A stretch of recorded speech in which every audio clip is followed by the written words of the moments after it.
السلام عليكم، اتمنى ان انتوا تكونوا بخير. زي ما اتكلمنا في الفيديو اللي فات عن هل المصفحه بتسخن الموتور ولا لا، وهنسيب لكم اللينك في الديسكربشن.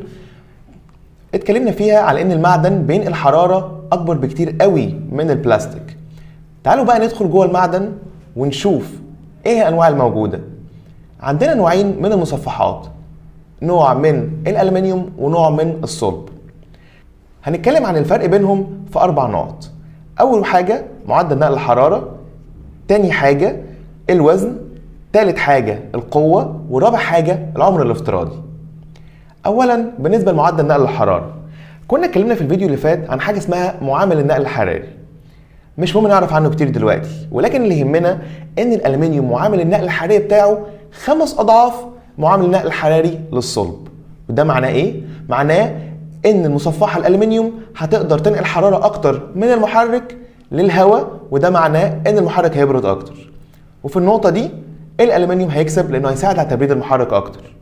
بس برضو ده ما ينسناش ان المصفحه الصلب قدرتها انها تنقل حراره افضل بكتير جدا جدا جدا من المصفحه البلاستيك. تاني نقطه معانا هي الوزن. لو احنا جبنا مكعبين بنفس الحجم، واحد من الالومنيوم واحد من الصلب، وجينا نوزنهم، هنلاقي ايه؟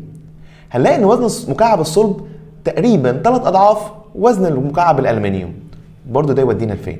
يودينا ان المصفحه الالومنيوم دايما هيكون وزنها اقل من مصفحه الصلب، وده معناه تحميل اقل على نقط التثبيت.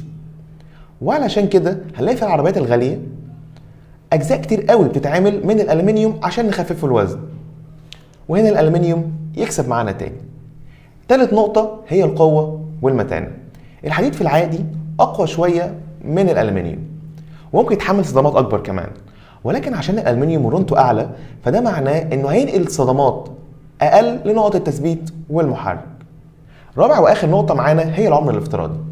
بما ان الالومنيوم مش بيصدي بنفس الطريقه اللي الصلب بيصدي بيها، فده معناه ان حتى لما الصلب يتخدش بعد بسبب الصدمات هيفضل برضو العمر الافتراضي بتاع الالومنيوم اعلى، وهنا الالومنيوم يكسب تاني.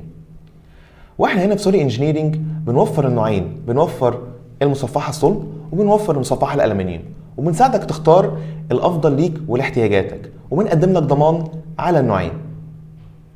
نشوفكم في حلقه جديده، اتمنى تكونوا بخير. سلام.